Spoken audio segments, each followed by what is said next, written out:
మీరు గమనించండి, దైవ చిత్తం కాని ఆలోచన నీ భర్త చెప్పినా, దైవ చిత్తం కాని ఆలోచన నీ భార్య చెప్పినా దాన్ని ఖండించండి. ఎందుకనగా నువ్వు ఖండించకపోతే దాని పర్యవసానం ఫ్యామిలీ అంతా అనుభవించాలి.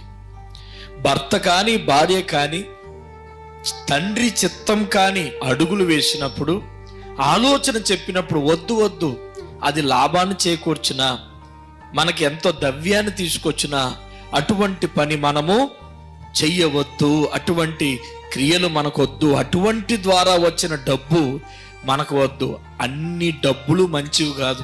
కొన్ని డబ్బు మన ఇంటికి వస్తే దరిద్రాన్ని తీసుకొస్తుంది. కొన్ని రకాల డబ్బు మన గడప దాటితే మన ఇంట్లో సమాధానాన్ని తీసుకెళ్ళిపోతుంది.